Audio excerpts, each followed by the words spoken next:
Well, welcome to the Suicide Monk, and my name is Britton, and I am your host today. Today we have Bracha Goetz with us, and she is currently residing in Israel. So we've got a time difference, and she's quite late there. But she is the author of many books, 43 books at this point, from what I understand. And she just had a new release, "The Mother Who Always Says Yes," or always said yes, Yeah, right? yeah, Yeah. yes. Um, but it looks like this is like a huge passion for you, writing books for children and, um, giving back and helping kids learn appropriate behavior. So that's what it looks like a lot of your books were about. Can you talk to me a little bit about that? Talk to me about your new release. That one seemed very interesting to me. I saw that the first thing. I was like, oh yeah, Yeah, the mother who always said yes. It's really about overcoming the entitlement epidemic, which I think is so hmm. widespread right now.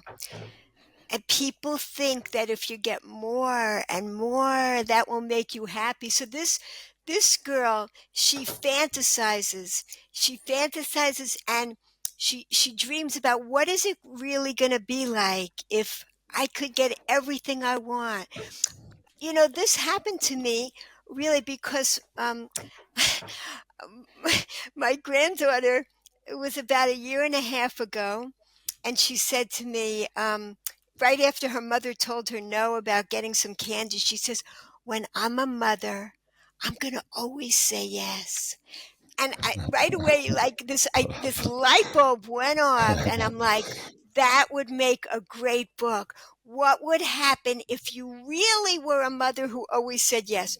And Yeah, just things get really chaotic and out of hand really quickly. And she's thinking it's going to be great, but then you see the fantasy like really everything as it's an interesting book because I never wrote a book like this where the words are not the same as the pictures. The pictures saying, "Oh, they'll be so happy doing this; it'll be so terrific," and then you're seeing the reality, and the children are getting more and more miserable as they keep getting everything that they want. right. And because that's not what brings happiness, and that's what all my books have in common. They all teach gratitude skills to children, some in more subtle ways and some in more obvious ways. But I'm really, I'm really instilling happiness skills in children as young as possible so that they'll have them for their entire lives. Once they get it as a young, really young child, because some of my books are for like infants and babies, and again just seeing the world through joyful eyes and then going on because I'm trying to give children what I didn't have. And so all my books are helping to fill children up spiritually. They're not like just typical picture books. They all are books to help children's souls shine as brightly as possible. Hmm. I love that. That's a really good, you know, goal and star to aim for. That's beautiful. I love that. Um, you also have a memoir out. It's "Nourish the Soul: Filling the Emptiness Within." Can you Yes. talk to me a little bit about that? You had some struggles early on, so I'm Yes. assuming that those struggles have pushed you to be a writer and kind of this passion. Have you always been a writer? Has Well, this? Go ahead. yeah, I think I started writing like in third grade or something, writing poems. It's really funny. There's a story that, like, I remember that there was like some conference with all the parents, and they read my poem at the assembly. Hmm. And it was about how if you read a book, you can go anywhere. And it's beyond time, beyond anything, and you could just travel if you just from reading a book. So that was like a foreshadowing of where I was headed, I guess. So, um, but the book, my memoir, that's the only book I wrote for adults because I didn't really write it. it's a compilation of excerpts from my actual diary. Um, and then when I got older, I called it a journal, and letters that I wrote. And then I filled in the missing pieces. But I started my diary at age 12 when, right after I finished reading the diary of Anne Frank. So that's what Hmm. affected me, and it got me to start my own diary. And so in the diary, what I really love about it, it's like a psychological documentary, because you see me very gradually developing food addictions, Hmm. and then you see me healing from the food addictions throughout this book. And I wrote the book because when I found my old diaries, I sat on the floor, I'm reading them, and I'm like, now I get it. Now I get the Hmm. thread that went through my whole life. So this has to be a book, and then I can explain to other people about addictions, because what my belief is that addictions fill a hole inside of us. We all have an emptiness within us. And through addictions, we desperately try to fill that hole. It doesn't work because it's not a physical hole. Right. And the hole gets deeper and deeper the more externalities we desperately try to stuff within us. Whatever the addiction is, the hole gets deeper, until I finally realized later in life that it's a spiritual hole. And the only thing that fills it is gratitude. So that's that's Nourish the Soul, filling the emptiness within. It's the story of how that happened in my life. And all my books and everything that I do now, almost my entire day, is about spreading that message of gratitude. Because Hmm.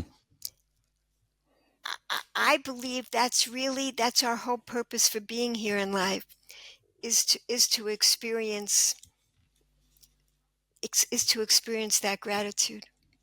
Yeah, joy, love, gratitude, peace. There's so many beautiful things that we're robbed of in the beginning of this journey in this world. A lot of people, especially on this side of it, we don't get to experience that. And I've only experienced that in recent, well, some of that in recent months, and most of it in recent years. Because I never had that peace, I never had that joy, I never had that happiness. I didn't really understand what that looked like. Um, Exactly. what When did you write your first book? I wrote my first book when I was living in Israel. I had like some little children. My little children were playing outside, and I took a notebook because they were all busy for a while. So I had loads of ideas, but I didn't have time. So I brought my notebook with me, and on loose leaf paper, I wrote this story, and I put it in an envelope, and I mailed it to America.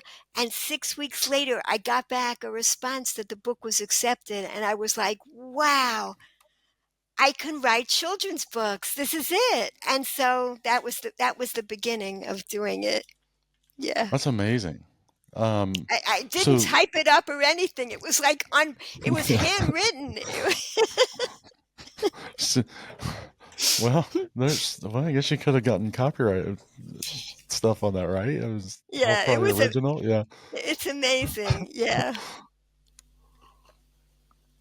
So, what are you Israeli? Is that where you're from, or I'm from New York New originally. York? Okay. Yeah. I left New York at 18. I went to Harvard. I studied at Harvard, and then I started medical school. And I was studying to be a psychiatrist. That was what fascinated me. I mean, of Hmm. course, and of course, like what I was studying at Harvard, I was doing like like groundbreaking research in the field of eating disorders while I was getting sicker Mm. and sicker. You know, Oh of wow. course, that was my field. And meanwhile, I was suffering. So that's what interested me. And then, of course, I wanted to be a psychiatrist and help people. So the summer after my first year of medical school, I went to Israel I had 6 weeks off between my first and second year of medical school. And I didn't come back from Israel. I stayed in Israel, and that's when I began to like really study the deep spirituality in my own heritage, which I didn't know about. And so I Are you immersed my Jewish? yeah, I'm Jewish, Okay. and And you but I practice observant Jew. You're an observant now Jew. now I am, right. I Okay. became that as a young adult because I wasn't brought up with any sense of spirituality as a child. That's what was missing in my life. Hmm. That's what I believe is what caused the emptiness, and why despite the fact that I look so successful on the outside, being like a top student at Harvard, and I I I I just felt this inner emptiness and nothing could fill me up. It was never enough. And, again, I thought that like maybe, fame and fortune and prestige and all that would be meaningful. And when I got to the top of that mountain, I got to see there was nothing up there, which was a big blessing to get there as a young person so that illusion was gone. Hmm. But then it actually left me with more despair because if that's not the purpose in life, what is? So I had no idea what it was. And I studied Buddhism and Christian Science, and I really didn't think it was in my own religion because I didn't see it as a spiritual in those years. I didn't know that. So I only got to learn about the depths of spirituality in once I came to Israel that summer and I began studying, and I met all these other very idealistic people like me, and you know, the cynicism started to go away. The colors Hmm. started to come back to life. It was like, and then gradually the food addiction started to go away. Hmm. So that's why I wrote the book, because I was trying to figure out what did one thing have to do with the other. Why, when I finally filled up spiritually, did I no longer have a need for the addictions? And so that's how the memoir came about, because I finally got to see that thread through my life and understand what one thing had to do with the other. And that's why now I spend my time just trying to help other people, because I think addictions are widespread, anxiety, depression is widespread, and we've lost the sense of what is the purpose of our lives. What are we here for? So that's What do you think that is? what Besides, like the, because that's also a very different outlook than just loving people. Or so what do you mean by that? so the way that I've come to understand is really this. It's such a fundamental shift for me. It was a huge shift in my life. Is that our whole purpose for being here is to experience this world in gratitude, in joyful gratitude. We've gone so far away from that. Um, I wasn't brought up with a sense of belief in God. And to me, and I was brought up that it was all fairy tales, things like that. And so, so, so this was a really huge change for me to come to the concept that this world, our whole lives were created.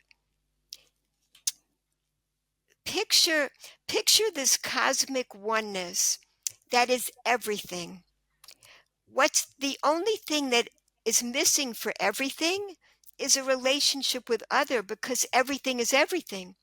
So everything diminishes itself, gives the illusion of diminishing itself, retracts. It's called simtsum in Hebrew. It retracts in order to create relationship. So here we are, we're the other side now of this relationship, and really we're all part of the same cosmic oneness, but it's just an illusion of separation in order to create the relationship. And our whole role here in life is just to experience all this infinite loving kindness, infinite compassion, infinite joy and gratitude for all the gifts that we have here in this garden. So just knowing how widespread addiction is, anxiety, depression, we know how far we've gone away from that. Yeah. Excuse me. Yeah, we see that. I guess the reason I was pointing towards that question, I in America especially, we've lost the sense of community. We're separated because we think money will solve, and in my experience, that's not the case. Does it make life more comfortable sometimes? Yeah, but it can make it just as bad, and even Absolutely. sometimes worse. Like, because there's responsibility that comes with wealth, and Yeah. the more you have, the more responsibility you have, and it's very easily abused by all the trinkets and toys in the world that we create and Yes. not used for good purpose. I mean, there's billionaires in this country that could solve the water problem in other parts of the world, and they don't. They're building rockets and playing with their toys, and it's like, why don't we think about our human our food? I mean, we could solve our food crisis, we could solve our water crisis, we could help our planet, but we're selfish in nature, and they think they're doing these great things, but you still have people dying every day in other parts of the world, and we're war torn, where you're probably close to, I would imagine. And we're not doing anything about that. We're just perpetuating sickness and disease and hate and disgust, and it's sad.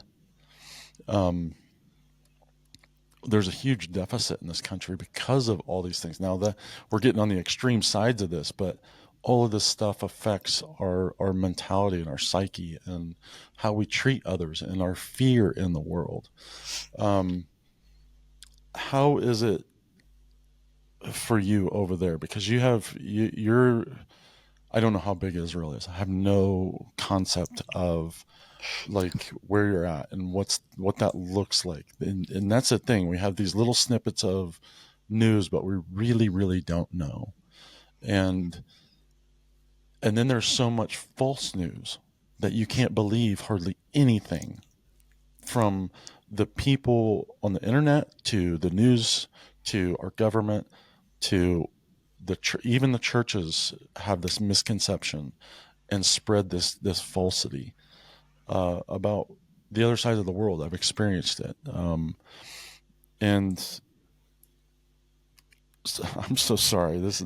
I'm fascinated with where you're at, what you're doing, and then the spirituality behind what you're doing. Because this was a big I'm so sorry. I have so many questions. I love Um, it. because this was a big catalyst for you. The spiritual side of it was a huge catalyst for you to do something different, but you found community where you're at as well. Yes. Can we formulate any answers out of all those questions? Yes, sure. Okay, so many. Well, first of all, Israel, it plays a huge part on the world stage, and yet it's so tiny. It's smaller than New Jersey. It's Oh, a, it's such a little dot that on a world map you can't even see it. It's so tiny, but it is the vortex of spirituality. There is nothing like this on the planet. You come here and you feel intense spirituality. So it changes you. And I don't know how to, it's a well, physical. It's the Holy Land. Is that, Yes, it's the yeah. Holy Land. And what holiness means is the ability to give. It has so much to give. It has Mm, so much spirituality to give. Um, so, um, yeah, it affects you very greatly. And what you say about community. So, one thing I learned, which I think you'd be really interested to hear about, is something called the pleasure ladder. And it has 5 levels, which correspond to our 5 fingers. Our five okay. fingers, it's showing us that we have within our hands the power to bring joy into our own lives. It's not dependent on anybody else. We have that Right. power. Um, and these 5 levels, they also correspond to the 5 levels of the human soul. So this is universal. The lowest level of the soul is the part that's attached to the body. So the first level of pleasure is is the pleasure that we get from all the 5 senses that we were given. Um, the pleasure to see and to hear and to smell, and all these pleasures. If we experience them with gratitude, then it becomes a spiritual experience for us. It brings us to that lowest level of pleasure, the pleasure that the body interacting with the soul experiences. And I have a chart of the pleasure ladder, but like on my website, I you could download it and put it on your fridge or wherever, but it goes into the details that I can explain. But the next level up is love. And love seems like it's dependent on other people, but this ancient mystical definition of love is what you appreciate about someone else. So in that sense, we can bring love into our lives at any moment by focusing on the virtues of another. Um, Hmm.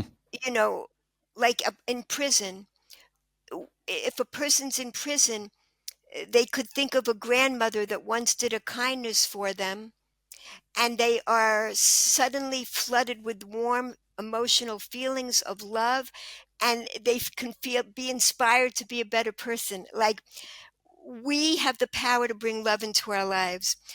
And again, it's focusing with gratitude on what we appreciate about another person. And then going up the ladder is the level of meaning, like you said about community. It's doing something good and meaningful in the world, like you're doing with your podcast, helping other people. It gives meaning to your life because you're lighting up other people's lives. And that fills you with gratitude that you can bring joy into other people's lives. So that's even each level up brings a more lasting pleasure and more connection, like you're saying, connection to community. And and then the next level up to the highest level, the second highest level, is surprising. It's creativity. You know, Mm, when you are doing something creative like your podcast, you go into a zone when it's beyond time and you don't feel like eating or sleeping. You're like in another zone. It's such a high pleasure when you're in that creative state. And And the highest level of all is called transcendence. It's seeing the oneness. It's seeing how we're all connected. It's when those illusions, the veils of separation lift and we see that we are all connected. The plants, the people, the entire universe. And we see that we're all connected to the same source energy and it's flowing through all of us.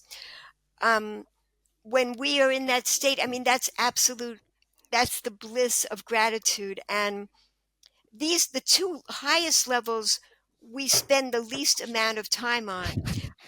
They're more rare, but we can experience these other levels throughout the day. The more that we incorporate gratitude into our lives, because in order to to reach any level on the pleasure ladder, there's only one price to pay, and that's gratitude. That is the ticket to climb Hmm. the ladder. Interesting. It's different than the way I've experienced life. Mine has been through suffering to get to gratitude. Um, but I understand what you're saying, and I know that's also part of it because you've experienced that. Yes, and Um, pain, the opposite of pleasure is what I learned about. This is really deep mystical stuff, but the opposite of pleasure is comfort. It's not pain. Pain can be a part of reaching pleasure. Totally. We know that from childbirth. It's a major part of giving birth to our new selves is going through pain. The opposite of pleasure is comfort. It's the addictions. It's what keeps mm. us from experiencing true gratitude, true pleasure. There's and addiction's not the only one that keeps Right. comfort there, because I experience this in my own life. Yes. Every time I get comfortable, I get pushed, and something Yes. happens Yeah. that throws me off balance, and it's Yes. because I'm being pushed in the direction that I'm supposed to be on, and when I Yeah. stop Yeah. and I think it's rest, it's actually me getting too comfortable in a path that doesn't serve my inner spirit or Be- humanity. Does that make beautiful. sense? Absolutely. Yeah. So that's what, Absolutely. yeah, that's what I'm learning that really late in life, and this has been new for me, is that if I'm starting to feel comfortable, I might want to hold on because it's going to hit the fan. And that, so now I'm allowing myself to um, create goals,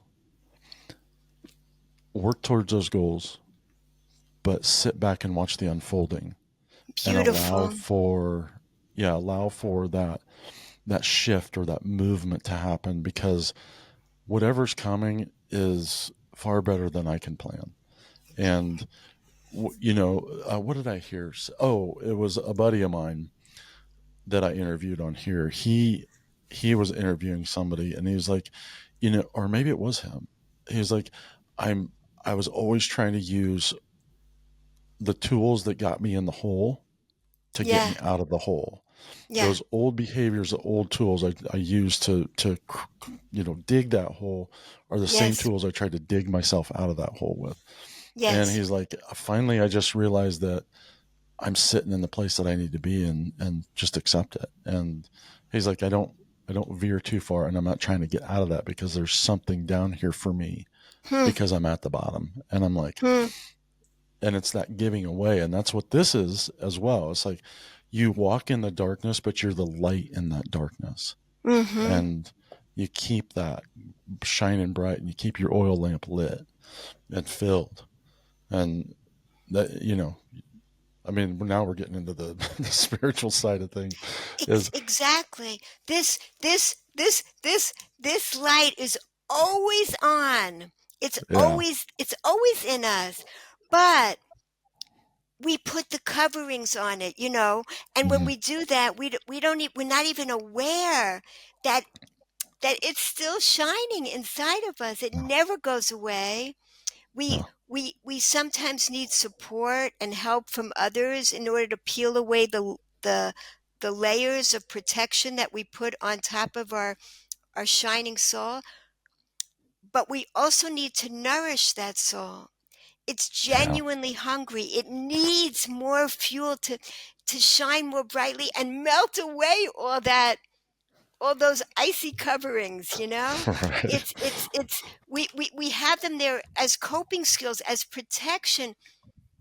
But as we learn to trust again, no matter what trauma we've been through and what pain everybody's experienced, when we give ourselves these opportunities to feel loving compassion through experiencing gratitude, through giving ourselves experiences where we can savor and linger in the joy, we begin to trust again, because that warm soul is always there. Yeah. How, it's, I love that you use the analogy that light's being covered up. The light never goes out. We just cover it up Right, with the things right, of life that hurt, trauma, fear. right. Um, how have you transformed that in your own life and the struggles that you've had with those food addictions? Did Yeah, did those things ever take you to a suicidal yeah, ideology? Okay. definitely. In the book, in my memoir, that's what I talk about. I am so ready to give up. Mm. Life seemed completely purposeless. See, here I was, this person looking successful. I wanted to mention the people I knew at Harvard were the Rockefellers, the Kennedys. Actually, even Bill Gates was there. Like, it was like all these people. And You were rubbing shoulders with the big guys. yeah, and I got to see that there's no difference. There I isn't. got to see them up close, and like I'd go to these parties and they'd be looking past who they're talking to. They're looking for something more in life, just like anybody else. That's when the illusions went away. Yeah. And I knew that there was nothing to that. I was very grateful that I got to see what was on the top of the mountain, because there was nothing up there. Yeah, it's Nothing. hard to see too. It really is, because there's this desire, especially with that little green piece of paper. People love it, and and that's the other thing. We've just gotten away from goodwill and that philanthropy of sharing your gifts with people, and whatever those are. Whether it be verbal or helping somebody out. It's just you actually see, at least in my experience, I've seen people who have nothing give more Yeah, than anybody with wealth.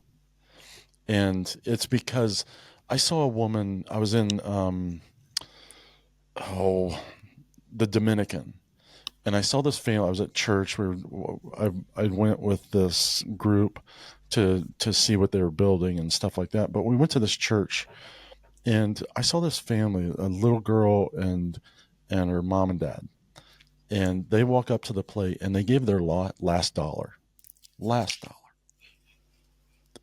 out of faith. I'm like, and out of gratitude. yeah, They, they, their cups were full, or they couldn't full, give. Yeah, yeah, full, like right. happy to Yes, give that last yes, dollar, yeah, happy to.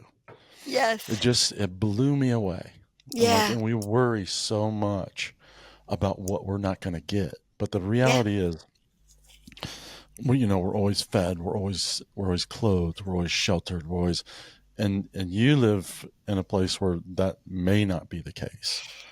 And we don't often see that in America. We see the broken addict on the street. We don't see the true. Like, I walked Spain for a couple months, and I really saw what homeless looked like, and it is the maimed, the rarely the mentally ill like we have on our streets, right, but it was the maimed and the broken, the ones that couldn't go to work, because it's a country that works. It's a lower middle class to upper middle class, and that's with few rich in between. And they're still community oriented and love each other and love people that come to their country. And it's an amazing culture. Um, and yet, I heard Spain was a very dark place. hmm. It was one of the best places I've ever been in my life. Wow, You know, yeah, from Americans and the church and people, they're like, "Oh, it's dark." No, America's dark. huh. We got some serious darkness in this country that people don't even see. how how are you affected by where you're at now and that? Because it's got to be apparent, even if you're separated from it from distance, that people are affected drastically by what's going Yeah, on. yeah, And so, which creates fear and mental health and all these things that can you talk to me a little bit about that and your experience with where you're at and how that maybe inspires you to keep living there and doing what you're doing? yeah. I this was my first experience in a war zone in my life. I never had that before. When October 7th happened last year, when the air raid sirens started, I thought a car was being broken into. I had no conception of what a real air raid siren was. I didn't understand what was happening. um, and then it just kept happening, and you have to stay in hiding. And I mean, we had no understanding of what was going on for quite a while, but we weren't allowed to leave. We were stuck, and because the missiles were flying very close, and a few blocks away, even they were hit. I mean, it's just really a different kind of experience. How So does that affect your psyche? How does that affect your fear response? How's that? Because you seem to be very joyful and at ease and peace yeah, right now. um, right. Um, I had a granddaughter that was very close to one of the missiles that landed, and still when the sirens come now, like her whole body shakes from it, Hmm. because she gets scared that it's going to happen again. So it does affect you that way. But I'm very grateful to be here. I, I don't have to be here. I could be in America, Hmm. but um, I'm grateful to be part of history unfolding. And it's like it's a very heavy time here right now. Yeah. Um, and we really want to live in peace with all our neighbors. So it's a difficult experience, but I'm grateful to be here at this very important time in history. Wow. That's an That's how I incredible feel. statement. It's a really incredible statement because um, it's got to be it's got to be. I was gonna say like walking in the hood in Chicago, Yeah, but yeah. It's and that's the thing about America is you step off the plane in Europe and you're like, oh, you just kind of relax, and you step off the plane in Chicago and you're like, oh my gosh, what just happened? And because you step off the plane in Europe, people are nice and they're kind, and Spain, Reykjavik, all these, even Germany and Ireland. I'm not fond of my people right now, but because they deported me for, but it's just there was this weight that was lifted actually when I stepped off the plane in Europe. When I stepped off the plane in America, there's a huge weight that came back. And because I see people getting angry with each other, fighting in the airport, yelling, cops are yelling, cabbies are yelling, people are honking their horns. It's chaos, absolute chaos. And people think that other places are dangerous. It's like, no, we're in such a volatile country all the time. I couldn't walk across this country and feel safe, but I guarantee I could walk across Europe and feel safe. Guaranteed. hmm, So being in hiding, also being glad, there's got to be a resilience, especially with your faith and prayer life. I would imagine that keeps you in line with that spiritual side of you that keeps you calm in a lot of this. the main practice when I became an observant Jewish person is I realized that all the it's all gratitude exercises all day long, from the minute we wake up till we go to sleep. And all day long, we're doing gratitude exercises to remind ourselves. Otherwise, we forget. So we have a scarcity mentality. And how do we shift that to one of abundance? That's the shift that we can all do, because we we I love teaching it to very young children, but we all have neuroplasticity in our brains. Mhm. So it's never too late to create more neural pathways that are Right. gratitude pathways. And the more we do that, we shape our brains into gratitude brains. We can really transform ourselves into grateful people and change from having views of scarcity to seeing this world with abundance. So you have a daily regimen of prayer life, I would assume. Yes.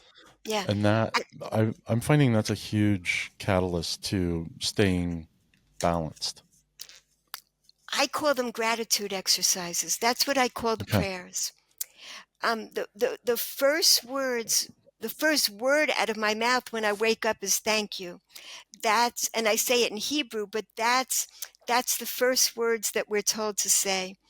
And then throughout the day, I make prayers over any food that I eat, before I eat it, Hmm. after I eat it, so that it becomes a gratitude experience. I'm not just stuffing my face. It changes it completely.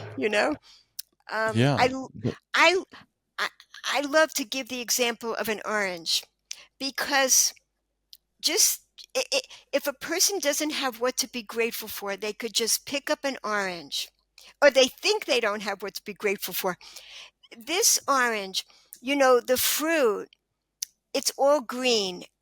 Before it's ready for us, it's all camouflaged in with the leaves. It's protected until they're ready. When they're ready, they become the brightest, most vivid color, so that they're beautiful to look at. They smell beautiful. And then they are individually packaged like this. And then the peel, it keeps the sweet juiciness in for months. And then when you experience it, so you taste it, you see it, you smell it, and then when you're all done, you find the seeds of eternity. And these seeds they could become infinite more trees, orange trees, and then infinite more oranges. So when we open our eyes, we can see this orange that I'm eating. It was made with an infinite amount of loving kindness and wisdom for me to enjoy. Hmm. And everything in life could be like that for every single thing that we experience, if we see it through eyes of gratitude. Man, that's a beautiful lesson right there. Um, Something I will put in my repertoire of things I'm now doing. I've heard this a lot, but it's hard to be grateful when you come from trauma, and you don't really think of it as a forefront of weaponry for your toolbox. And Yes, even though I've heard this a few times, I guess timing is everything. It's when you're willing to change, you'll hear the things that yeah, are the catalyst for you to do that thing. And yes, so that's my actual journey right now is finding respect for myself, yes, um, finding respect for my faith, and yeah, I mean those are the two main things. There's a lot in that. yes, So, but I think when that happens, I mean I'll understand more of that fruit that's inside of me and the sweetness yes, that's been packaged. And Yes. isn't that the beautiful thing? And that's what we get to kind of experience when we surrender and let go of our ideals and our desires, and we end up having desires we never thought we would have, in a spiritual sense that fills our soul and our body and gives us motivation and purpose and kindness and love. And Yes. it's just an overflowing cup of things that we don't really experience consecutively, consistently, until we enter into that gratefulness and that um, getting in touch with that spiritual side of ourselves. And I know we have different belief systems, but I love that. I think that's the beautiful thing. I think that I see is, you know, I don't, a lot of coming from America, Christians think they're right. Um, and I've been all over this world, and I've seen people that are not Christian act out of severe kindness and love and beauty in ways that I've never experienced in my homeland. And I can't say that they're correct, here. And that's the beautiful thing, is allow people to be who they are. And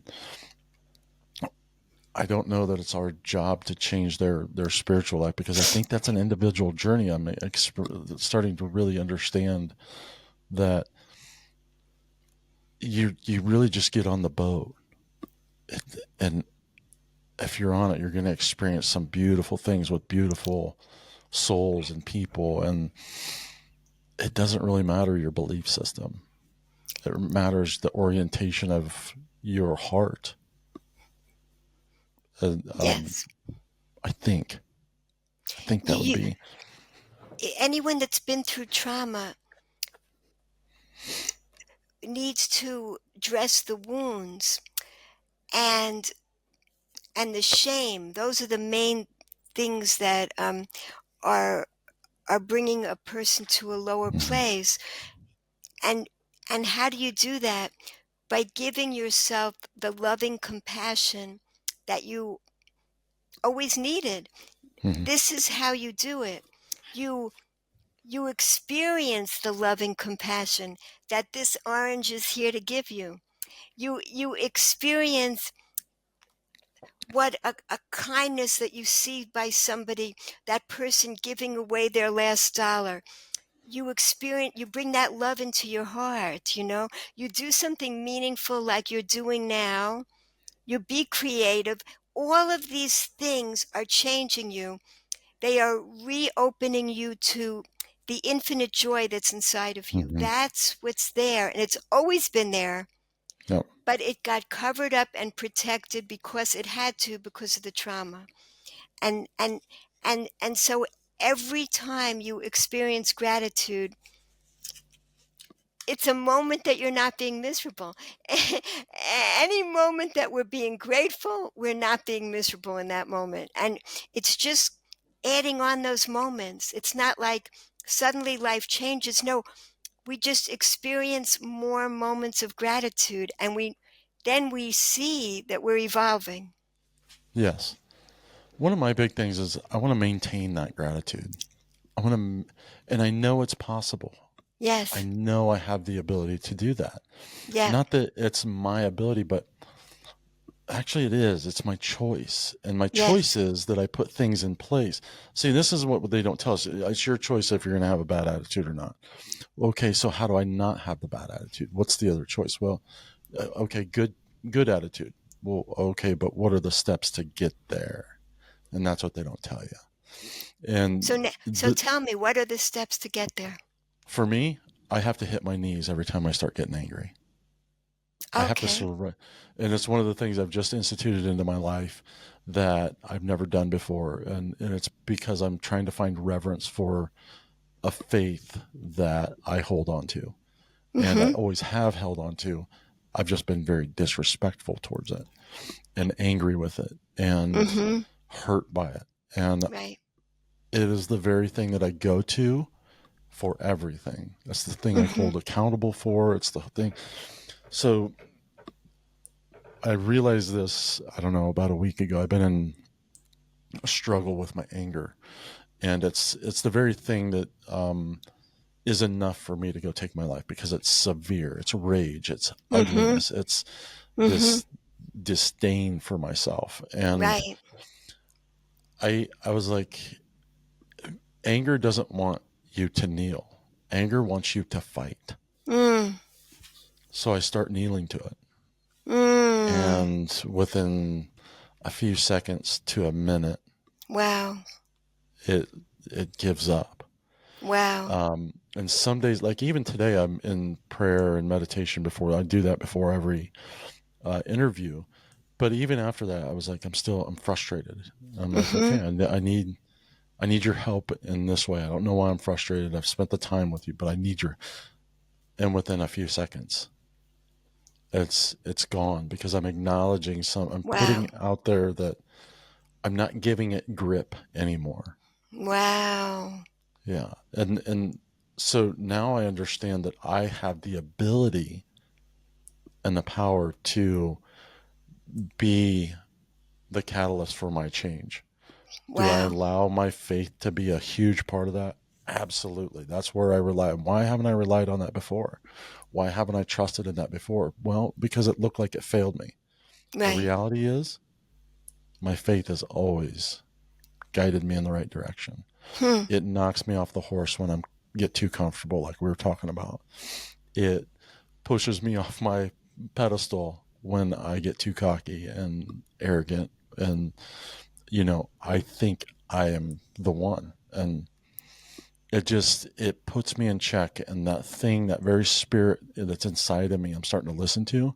Yeah. It's never talked bad to me. It's never tried to mislead me. It's Yeah. always questioned, like, are you sure you want to do that? It never says do or don't. It's just like, are you sure? That's not really Wow. good for you. And it's like, well, yeah. So it presents choice to me Yes. in ways now that, and I start listening to it.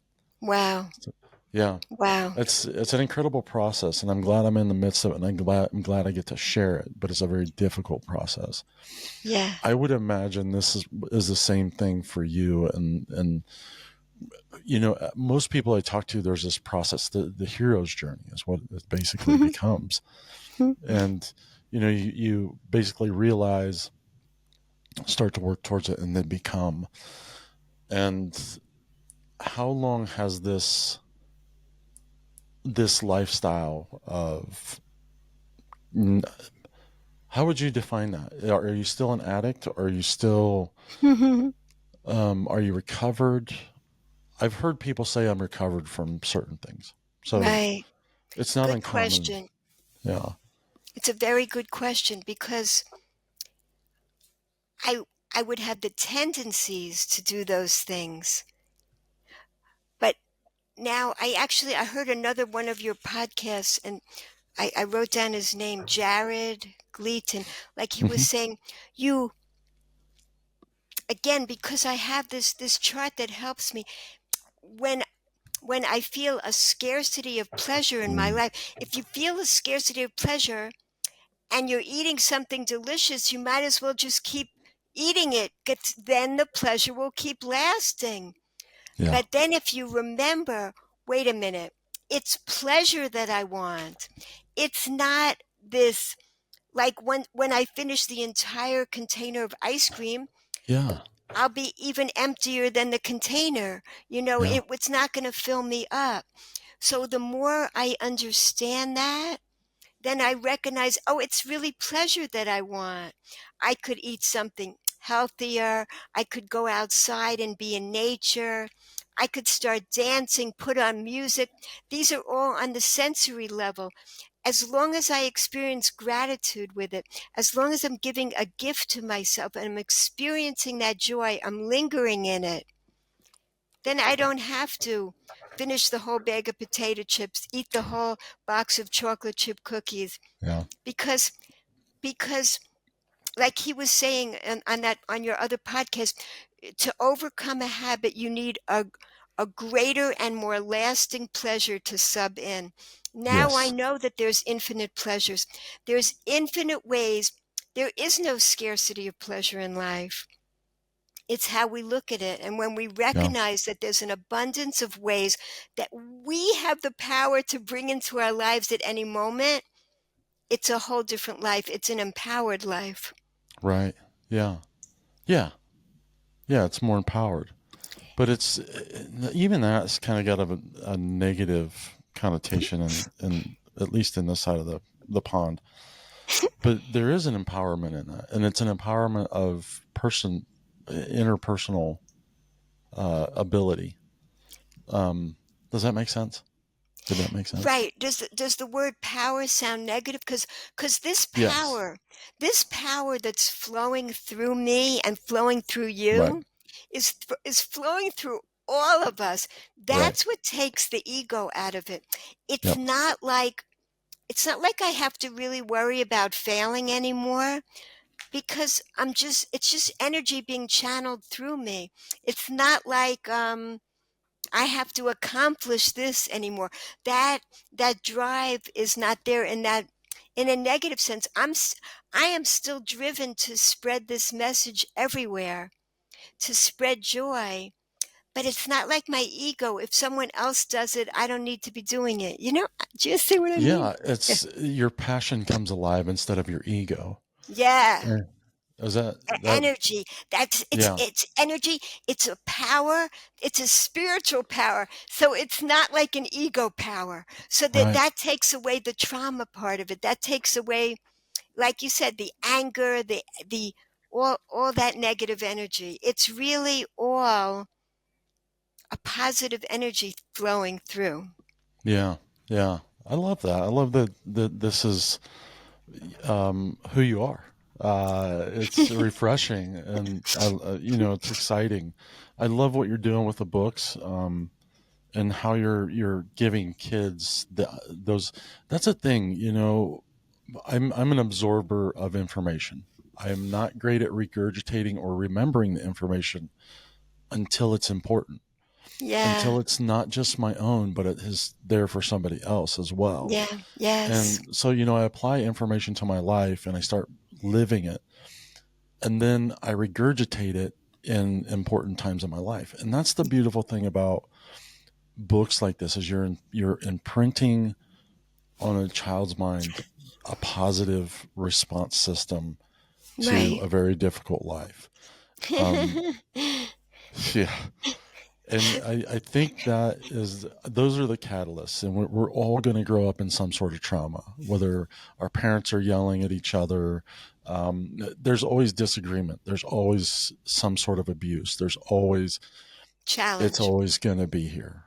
And, if we do start focusing on our kids and start learning to empower them in ways that I've learned some serious things about myself. And if my kids were empowered, they could have stopped that in the tracks. And some of those abusive natures, because, you look at yourself and you can't fully see a picture of who you are when your talk towards yourself is very negative. Yes. When other people point that out, it becomes a defense instead Yes. of a good response system. So, but children have a way of saying enough, Yeah. and that hurts, and they're gonna so empowering them to have a voice. I love this, um and say this is not true about me. This outer stuff is not true. What I'm learning is actually true. So does this all make sense? Yes, absolutely. What what we are is something infinitely beautiful. Every single soul. And if people are saying negative stuff to us, it hurts. Hmm. Especially hurts when you're a child and you're Yeah. absorbing this. It's very hard to overcome that and see that you're really beautiful and wonderful if those are not the messages you're being given early on in life. Yeah. So yeah, the amazing thing is though that we can repair ourselves. Yes. We have neuroplasticity. We can again become that amazingly beautiful person that each of us is. So what is your talk towards yourself now? Because I think that's a big thing. I How do you practice that now? imagine this. Imagine a guy on a roof and he's ready to jump. And this lady screams across, "Don't jump, whatever you do." And he says, "Why not? I have no reason to live. My life is just filled with problems." And she said, "What if, in addition to all your problems, what if you were also blind? And what if right this minute you were given the gift of sight? Would you still jump?" And he says, "No." And she says, "Take the gift of sight, open your eyes, and see that in addition to all your problems, you do have so many gifts right now. You got up to this roof, you have two legs that move, you're breathing, you can see, you can hear, you can touch. You have an infinite amount of gifts in your life right now. So open your eyes and experience them." And that's really all of us. We're all blind to the awesome amount of gifts in our lives this very minute. And that's what's changed in my life, and it can change in everybody's life to experience that again through giving oneself all the loving compassion and joy that you ever wanted. It's really possible. Yeah. I have this friend. He lost his sight in his, I think, late 30s. Went blind in both eyes, and then when I had met him, he had lost a leg 6 months prior. Mm, So I'd met him on my journey the last couple of years, and I just talked to him. I don't know, yesterday, I believe. So we're in consistent contact. But he talked to me. He is one of the most profound people I've ever spoken to, and hmm. he's like, "Britton, I wouldn't take my sight back, and I wouldn't take my leg back Ah, for what it's made me." And he's like, I'm a better man. I'm a better wow, son. I'm a better boyfriend. I'm a better wow, friend. I'm a better everything because of this. So, wow. yeah. And it's not about this. It's not about this. It's not about money. It's about reconnecting with that inner part of who we are and that spirit of this life can be really, really beautiful. It can be incredible and magical. And you're right. When you start to see everything becomes more brighter, not more brighter, but Yeah, brighter. I didn't go to yes, Harvard. yeah, I went to the yeah, school of hard knocks on the street. So, yes. And we but both learn the same things. yes, It's yes, it.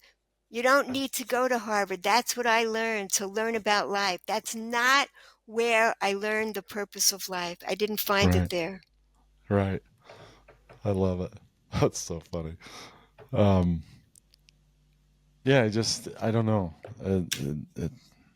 The journey is wonderful if you can step back from yourself and watch the unfolding of it. And Yes. even in the hardest places, and I have a friend who was he was basically in maximum security, and the miracles of peace you can find in the smallest of places and Mm-hmm. some of the worst of situations. Our perspective is so powerful on life and how we view it. There's always the opposite reaction to whatever you're looking at. And if you're Yes. looking at it in a negative way, you're going to get the negative out of it. If you Yes. look at it in the positive way, you're going to get the positive out of it. Yep. And, they're like, well, just change your perspective, change your mind, do it different. You can't, we need instructions. We we can train our brains to scan for positive patterns. We Yes. can retrain our brains. They are not set from whatever trauma we've been through. We can retrain our brains to scan for positive patterns one by one orange by one orange. It's that small. It's the simple, small things in life. It's Yeah. our breath.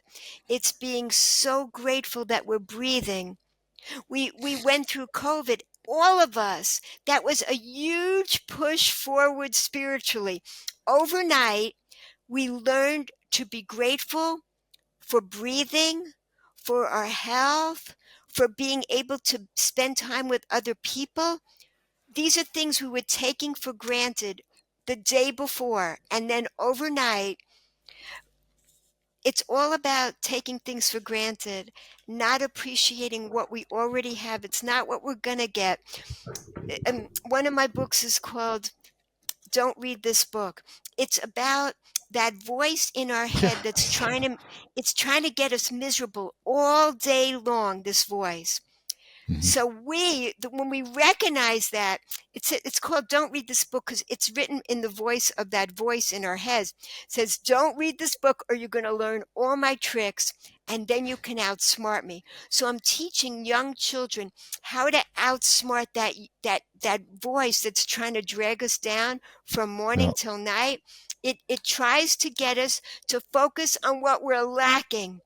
You're missing this. You're missing out on that. If you Yeah. only had that, you'd be happy. So you go, oh my gosh, it's that voice talking. Oh no, I get it. It's you. Instead, I'm going to be grateful for what I have right now. Focus on everything I have right now. This incredible stove right behind you. I don't know what you call it, but it's so awesome. I mean, think of all the health that you have in your body that's working so well. There's so much to be grateful for. So Yeah. we Yeah. can just retrain ourselves. I know. And it's so easy to focus on the things that we don't have. And, one bad word can shift our whole day. Yep. We need to learn, or I need to learn that I can reshift that day Yes. based Yes. on, it's always going to happen. Always going to It, happen. always. It's life. We're Hmm. here in our bodies in this world. We're spiritual beings housed in these bodies, and bodies mean we're going to go through pain here. But it's Yeah. all for a good ultimate purpose. That's the thing that changed in me, recognizing that there's a good ultimate purpose to life and that there's a good ultimate purpose to each one of us. So Yeah. that changes the whole perspective. Yeah. I love that. I love that.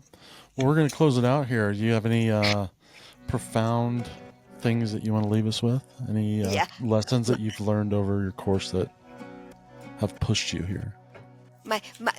This is my favorite quote, I think. What's the difference between a happy life and a miserable life? Perspective. How grateful you are. That's it. There's your friend. He's grateful to have lost his vision, to have lost his leg. Wow. I mean, that's a level I can't imagine. But, we all have, that's it. It's being grateful. I saw the people at Harvard. They reached the top. They were not the most grateful people. That's not where it's at. Each of us is here to live a grateful life. And we have to overcome those challenges all day long. And that's the choice that we get to make. And what the choice brings with us to us is joy. Yeah. Each time we do it, we can grow our gratitude muscles. This is the challenge. Lifting those weights off of us all the time. And what do we grow? We grow our gratitude muscles. That's what we do, lifting off those weights. That's great. I love it. Well, thank you so much for being here on the Suicide Monk and sharing your stories and sharing your books with the world. Would love it. Bracha Goetz, everybody, and we'll see you on the good side.